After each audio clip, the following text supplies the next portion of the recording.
नमस्कार दोस्तों, स्वागत है आपका हमारे इस नर्सिंग पब्लिक ब्लॉग के वीडियो में। दोस्तों, आपके भाई की बस आपसे एक ही गुजारिश है कि अगर आप हमारे इस चैनल पर नए हैं तो कृपया हमारे इस चैनल नर्सिंग पब्लिक ब्लॉग को सब्सक्राइब करें और वीडियो को लाइक करें और शेयर करें और कमेंट में हमें लिखकर जरूर बताएं कि आपको हमारा ये वीडियो कैसा लगा। तो दोस्तों, आज हम बात करेंगे कि भारत में रखा गया है सतयुग का नींव कैसे और कहाँ, जानिए हमारे इसी वीडियो में।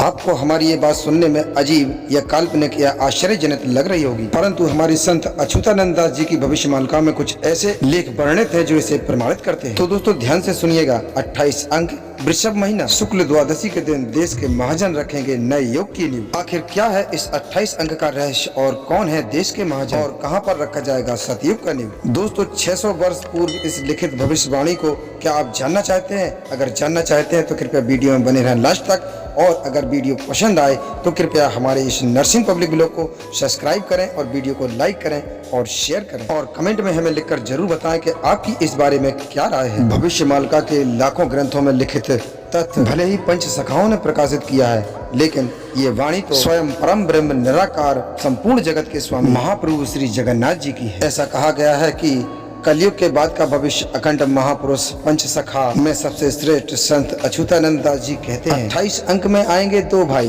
यानी कल्कि और बलराम। परंतु इस 28 अंक का रहस्य क्या है? क्या ये 28 अंक अंग्रेजी कैलेंडर के अनुसार 2028 है या फिर कुछ और? इसका उत्तर छुपा हुआ है भारत की राष्ट्रपति द्रौपदी मुर्मू जी के मार्गदर्शक तथा 19वीं सदी के संत कवि गुरु भीमो भोई जी की वाणी में। पंच सखाओं की तरह ही संत कवि भीमो भोई गुरु जी ने कलयुग को लेकर अनेकों सटीक भविष्यवाणियां लिखी हैं। उन्हीं में से एक भविष्यवाणी में संत कवि कहते हैं कि 28 अंक, वृषभ का महीना, शुक्ल द्वादशी का दिन देश के महाजन रखेंगे नए युग का नींव। क्या आपने कभी दिल्ली स्वरात अंक के बारे में सुना है? दोस्तों, आपको आपकी जानकारी के लिए बता दें कि भविष्यमालिका की अंक गणना अंग्रेजी कैलेंडर से नहीं की जाती, बल्कि भारत के भिन्न भिन्न पंचांग जैसे सखा पंचांग, विक्रम संवत पंचांग, जगन्नाथ पंचांग, बिरजा पंचांग, क्षत्रिय पंचांग जैसे पंचांगों से किया जाता है। और उड़ीसा में केवल दो मुख्य पंचांग फॉलो किए जाते हैं, एक है जगन्नाथ पंचांग और एक है बिरजा पंचांग, और दोनों में प्रतिवर्ष एक अंक प्रकाशित होता है जिसको दिल्ली स्वराज अंक कहा जाता है। और सन 2020 में इन दोनों पंचांगों में से जो दिल्ली स्वराज अंक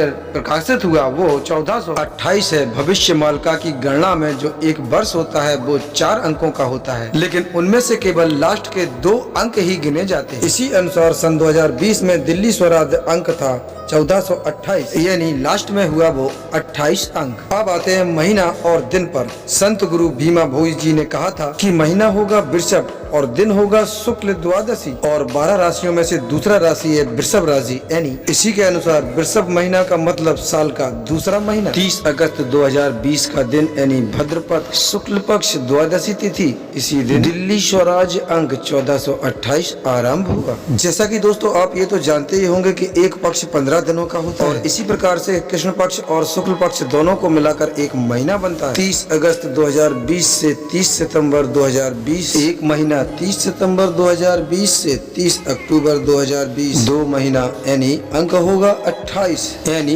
दिल्ली स्वराज अंक 1428। तो दिन होगा शुक्ल पक्ष और तिथि होगी द्वादशी, यानी 30 अगस्त 2020 जिस दिन 1428 अंक आरंभ हुआ था। महीना होगा वृषभ अर्थ दूसरा महीना, यानी 30 सितंबर 2020 से 30 अक्टूबर 2020। लेकिन अब आपका प्रश्न होगा कि 30 अक्टूबर 2020 को ऐसा क्या हुआ था? तो मेरे प्यारे मित्रों, आपकी जानकारी के लिए आपको बता दें कि 1 अक्टूबर 2020 के दिन नए संसद का आधारशिला तथा भू निर्माण समारोह हमारे भारत में आयोजित किया गया था। पर दोस्तों, अब आप ये सोच रहे होंगे कि इस संसद निर्माण का सतयुग से क्या अर्थ है और इसका सतयुग से क्या संबंध है।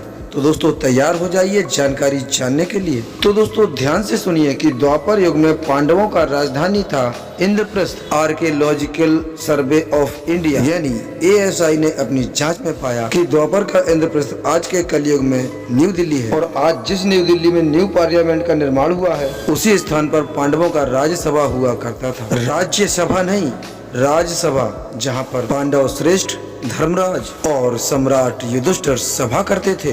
अब विचार आता है कि पांडवों के साथ सतयुग का क्या संबंध? आपको पता है पांडवों ने महाभारत का युद्ध क्यों लड़ा? हम बताते हैं।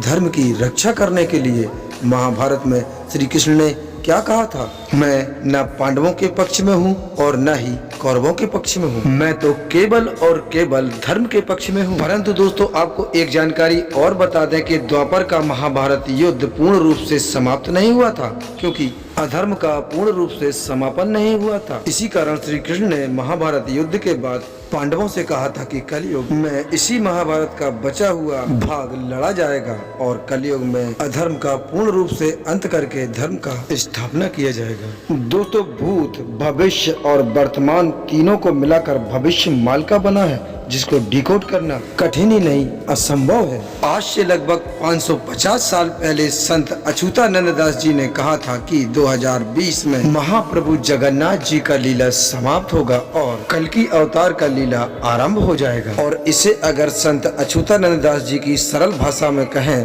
तो महाप्रभु जगन्नाथ जी ही कल्कि अवतार धारण करके मनुष्य शरीर धारण करके इसी समय में भारत भूमि पर अपना लीला खेल का आरंभ कर चुके हैं। तो क्या कल्कि अवतार अभी बाल्यावस्था में है या जवान हो चुके हैं या बूढ़े हो गए हैं? और क्या वर्तमान में कल्कि अवतार इतने बड़े हो चुके हैं कि वो इलेक्शन लड़ सकते हैं? दोस्तों ये कोई नहीं बता सकता, क्योंकि भविष्य मालिका का ज्ञान बिल्कुल साधारण नहीं है, बहुत महत्वपूर्ण और बहुत कठिन है, और न ही कल्कि अवतार की लीला साधारण है। दोस्तों कुछ बातें गुप्त रहती हैं, क्योंकि जाने अनजाने में युग परिवर्तन के इस महत्वपूर्ण काल में बाधा आ सकता है। आप कितना भी ढूंढ लो कल्कि अवतार आपको नहीं मिलेंगे। आपको कल्कि तभी मिल पाएंगे जब आप अपने आप को उनके लायक बना लोगे।